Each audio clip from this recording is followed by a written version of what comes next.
Olá, estudantes! Sejam bem-vindos à aula de matemática Enem, pré-Enem legal. É importante você entender essa aula de hoje, porque a gente vai trazer nesse momento a parte de função polinomial do primeiro grau. Basicamente, a aula de hoje vai tratar da ideia de construção de gráfico a partir de leis ou expressões matemáticas, envolvendo a ideia de coeficientes, angulares e lineares, né? E também como é que isso pode ser visto no Enem, de que forma o Enem vai abordar essas informações. Mas antes de começar a aula de hoje, vamos dar uma olhadinha na importância que você deve dar a esse tema da aula de hoje, que é lá no top 5 de matemática, tá bom? Vem comigo. A gente tem aqui no top 5, se você observar direitinho, matemática básica, tá bom? Que são assuntos que são pertinentes, né? Tá no top 1. Se você olhar direitinho, no top 2 tem estatística, no top 3 tem geometria espacial e o conteúdo que eu vou trabalhar hoje é exatamente no top 4, né? 10.8, que é a parte de funções. Isso vai aparecer em outros módulos também, tá bom? Vamos dar uma olhadinha na importância. Nós temos aqui uma imagem, onde ele reflete a ideia de uma função afim, ok? E a gente começa já a trabalhar direto com a definição, tá bom? Dá uma olhadinha na definição aqui, que nós temos já a nossa lei de formação. A nossa lei de formação é essa aqui, ó, onde caracteriza a ideia da nossa função f de x, também respondida com y, tá bom? Que é a nossa imagem da função. Essa função, ou lei de formação, ela pode ser uma função completa, tá bom? Onde você vai caracterizar os valores de A e o valor de B, ou seja, por isso eu tenho uma função do primeiro grau completa, tá bom? Eu tenho aqui também uma função identidade, né? Que a gente pode chamar também de função linear. A primeira função afim, ou função do primeiro grau, ambas são do primeiro grau, e a segunda uma função linear. Na terceira nós temos uma característica também de uma função linear, porém, na primeira a gente vai ter uma função crescente, porque o A vai apresentar um valor positivo, ou seja, maior que zero, e na segunda uma função decrescente, porque o A apresenta um valor negativo, tá bom? E nós temos aqui uma outra função, que também é uma função polinomial do primeiro grau completo, tá bom? Apesar de ela aparecer como frações. Como eu já havia dito, a gente vai ter aqui também os nossos contra-exemplos, né? Por exemplo, isso aqui é uma função polinomial. Professor, é uma função constante essa daqui, ó. Porque se você reparar direitinho, não aparece a variável x. E essa segunda, por conta do grau do polinômio, né, que é grau 2, nós temos uma função do segundo grau. Essa aqui é chamada de função, mas não é uma função do primeiro grau, característica, né? Ela tem uma outra relação, por isso são chamadas de contra-exemplos, e a segunda também. Tá bom, gente? Então, o que a gente vai focar aqui nessa aula de hoje? Identificar a ideia de função linear, são esses dois casos, né? E isso vai acontecer quando b for igual a zero, né? E as nossas funções identidades, né? Que eu posso chamar, por exemplo, essa aqui também de função de identidade. Pessoal, o que é uma função de identidade? É quando o domínio e a imagem são exatamente iguais, tá bom? Vamos lá. Feito isso, a gente já trabalha com a ideia das funções envolvendo os coeficientes A e B. Professor, o que eu consigo verificar dessa função? O que eu preciso guardar dessa função? O Azinho, ele é chamado de tangente, e a tangente, a gente pode até usar um macete aí, né, pessoal? Adora macete? O macete, ele diz o seguinte, ele diz que tangente de um ângulo θ qualquer é cateto oposto sobre cateto adjacente, tá bom? Ou simplesmente cateto é coca, tá bom? Que é o cateto oposto sobre cateto adjacente. Resumão, professor, quem é esse cara aqui, ó? Quem é esse nosso Azinho aqui, ó? O Azinho representa o nosso coeficiente angular, ou seja, A é tangente e tangente é coca, no macete aí pra gente, tá bom? O nosso B, que é chamado de coeficiente linear, ok? Aquele cara que fica sozinho e, porém, é o único ponto que corta o eixo y. Ou seja, dado a reta, se a gente olhar direitinho aqui, ó, dado a reta, né, de uma função passando por y, ele vai ser o único ponto que vai tocar o eixo das ordenadas, tá bom? É chamado de coeficiente linear. Bem, a gente vai aparecer com alguns exemplos aqui de funções crescentes, né, uma função crescente quando A for positivo e uma função decrescente quando A for negativo. Neste caso, número 1 aqui, nós temos uma função crescente. Vamos ao macete, pessoal. É importante que você que vai fazer Enem, focar sempre em alguns macetes para adiantar algumas coisas. Vamos olhar para os quadrantes e identificar quais são os quadrantes e quais deles são quadrantes pares ou quadrantes ímpares. Vamos lá, vamos dar uma olhadinha aqui. Nesse primeiro aqui, ó, a gente identifica como primeiro, segundo, você que está em casa, né? Dá uma paradinha direitinho para fazer essa anotação importante. E olha aí, ó, e 4 quadrantes. Se você observar, ele vai cortar o quadrante 1 e o quadrante 3. Portanto, nesse exemplo aqui, ó, ele vai cortar o quadrante ímpar, os quadrantes ímpares, tá bom? Tudo bem? Quando isso acontecer, automaticamente a gente está falando de uma função crescente, tá bom? Ok? Cortou o quadrante ímpar, função crescente. Ok? Outro gráfico, se você olhar direitinho, vai cortar o primeiro quadrante, o terceiro quadrante, usando o macete, ó, quadrante ímpar, função crescente, tá bom? A gente tem algumas características das funções. É uma função completa, né, porque ele não passa pela origem.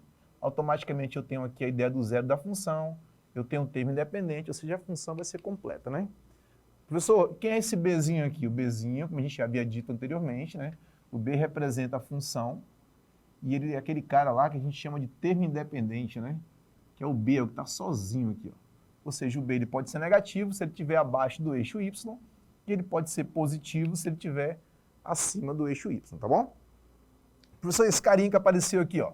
Esse cara aqui é chamado de zero da função, é o único ponto que toca o eixo X. Se o B é o único que toca Y, o zero da função é o único que toca X. Vamos ver mais alguns exemplos aqui, ó. Nesse terceiro caso aqui, ó, ele vai cortar o segundo e vai cortar o quarto quadrante. Gente, de novo o macete aparecendo. Se ao cortar os quadrantes ímpares a função é crescente, quando ele corta os quadrantes pares, é automático, né? Olha o macete aí, ó. Se ele corta os pares, automaticamente a função é decrescente. De olho aqui, ó, tá bom? Vamos lá. Se a gente olhar de novo aqui, ó, a gente tem uma função, nesse caso o A agora é negativo, né? Porque se trata de uma função que corta os quadrantes pares, logo é uma função decrescente. E a gente vai ter aqui, ó, o coeficiente linear, que é o único ponto que toca o eixo Y, abaixo negativo, né? E esse outro pontinho aqui, que é extremamente importante, é chamado de zero da função, tá bom? Então a gente vai representar ele através de demonstração. Ok, pessoal? E a gente fecha aqui os pontos de A, B e C. Para fechar a questão de gráficos, o último gráfico aqui, que também é uma função decrescente, porque corta no macete, né? A ideia do macete que a gente acabou de trabalhar aí, ó, vai cortar os quadrantes pares. Então ele é crescente. Automaticamente, se ele é crescente, o A é negativo. Tá bom? Dá uma olhadinha no A aqui, ó. Dá uma olhadinha no A da função linear, da função afim. O A é negativo, né? Aí você tem o termo independente, que é o B, é o único ponto que toca Y, e ele é positivo. E logo abaixo aqui, ó, se a gente olhar direitinho, nós já temos o zero da função. Então, gente, tudo que a gente precisava saber sobre as funções apareceram agora, tá bom? A gente agora vai fazer o seguinte, nós vamos dar uma olhadinha, e a gente vai identificar esse gráfico aqui, e vai verificar como é que eu visualizo essa aplicação aqui, ó. Tá bom? Deixa eu dar uma apagadinha, vai ficar bacana. Você segura um pouquinho aí, dá uma olhadinha. E agora o que a gente vai fazer, professor? A gente vai encontrar essa função, que ela pode ser uma função linear, ou pode ser uma função afim, ou função completa do primeiro grau, tá bom? Bem, de praxe aqui, a gente vai olhar um detalhe. A gente vai identificar aqui, por exemplo, o nosso coeficiente, tá bom? Deixa eu colocar o ângulo aqui, ó. Olha o ângulo. Esse ângulo aqui, ele caracteriza a ideia do gráfico, né? Lá no comecinho eu falei o seguinte, disse que o A, que é o coeficiente angular, é igual a tangente, macete, né? Tangente do ângulo qualquer aqui, vamos chamar de ângulo θ, né? Aí eu tenho aqui o ângulo e ele vai ser coca, né? Professor, por que coca, professor?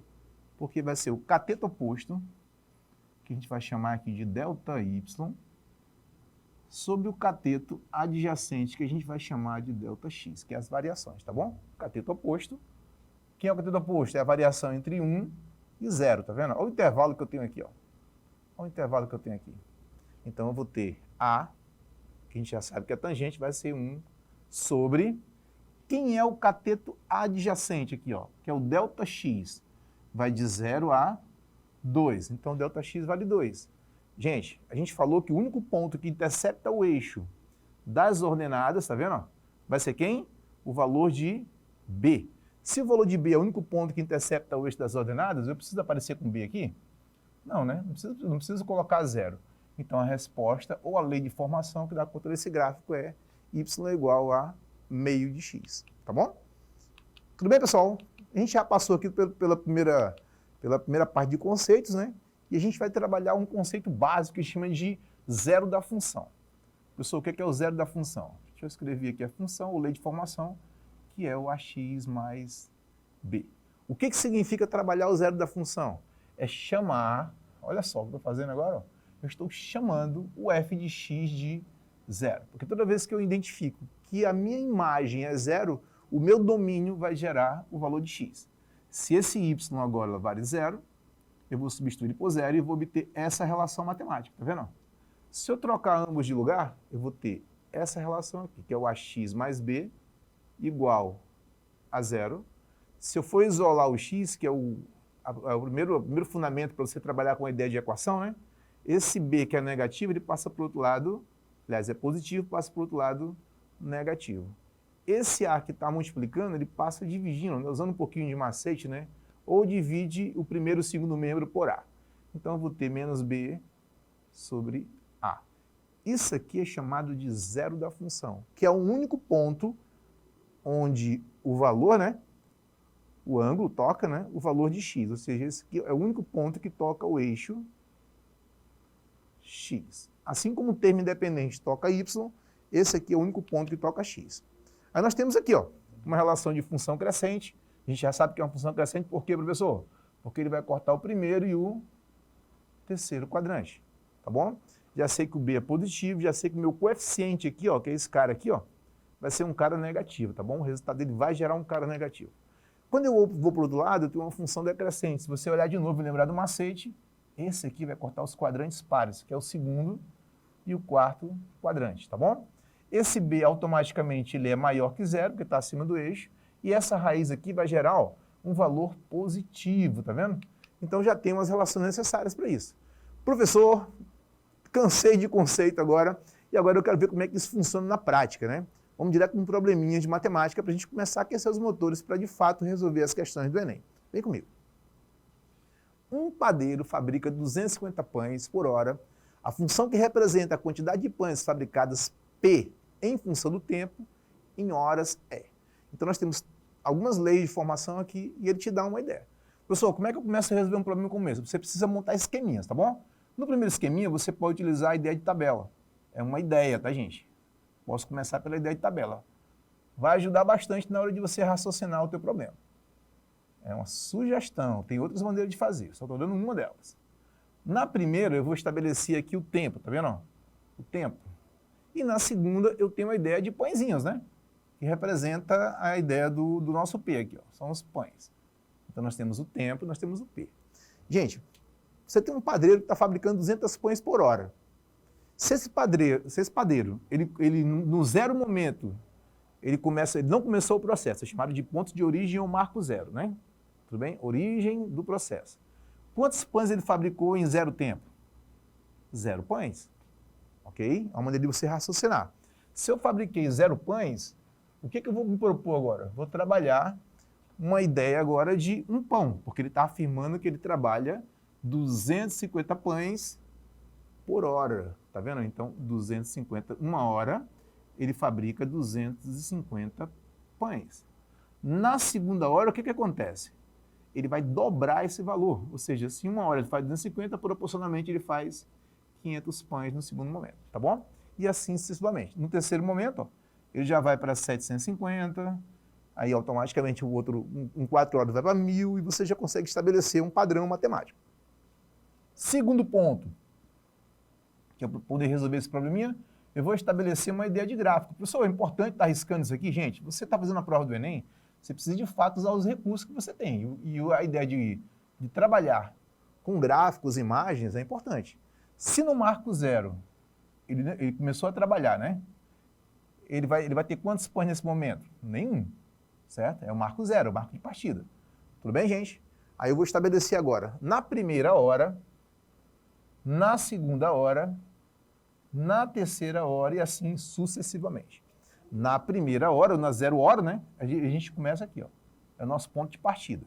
Em 1 hora de fabricação, quantos pães ele fabricou?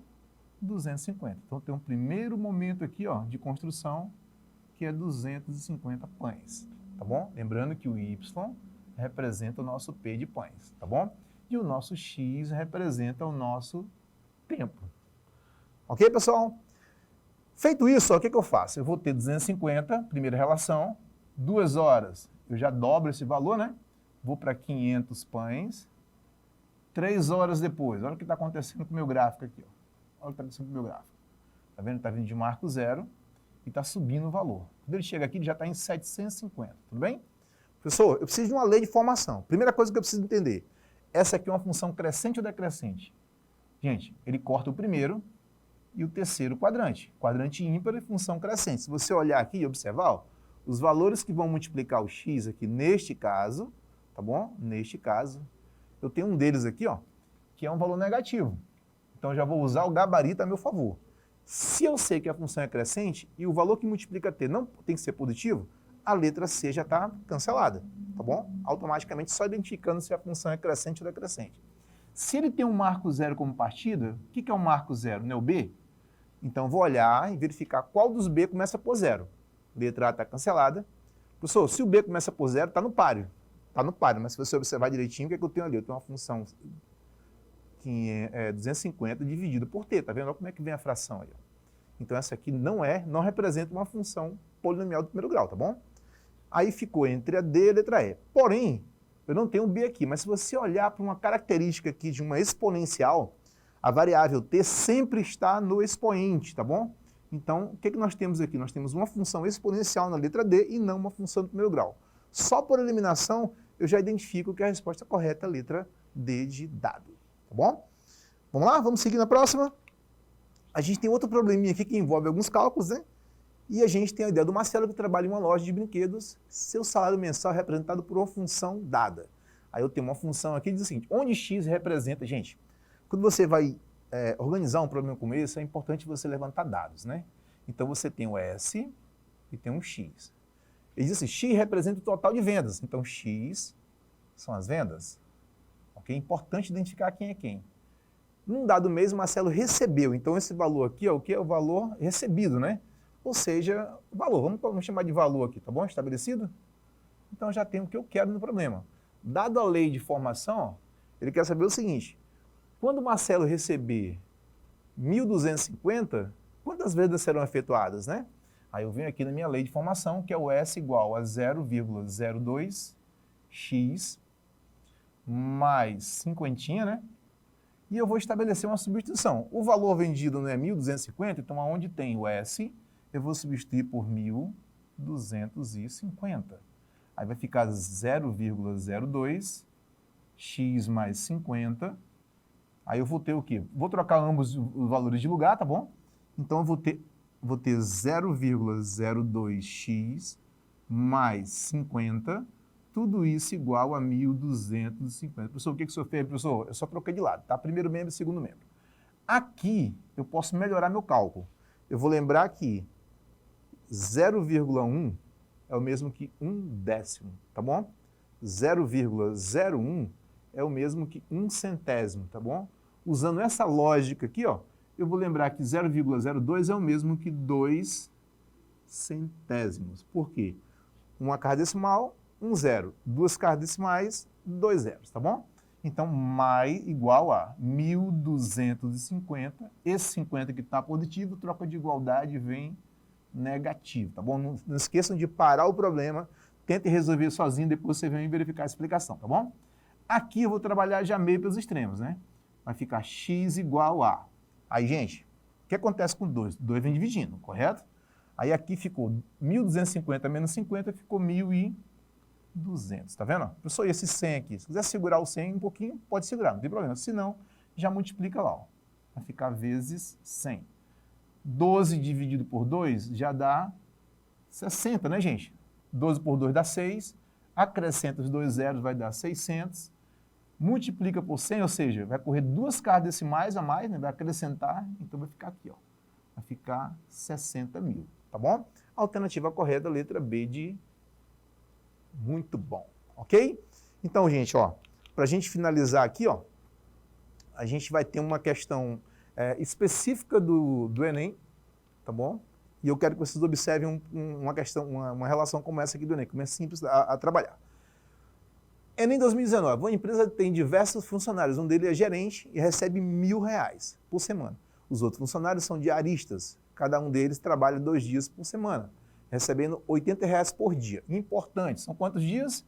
São quantos diaristas? São 2 diaristas e cada um recebe 80, no total de 160, tá bom?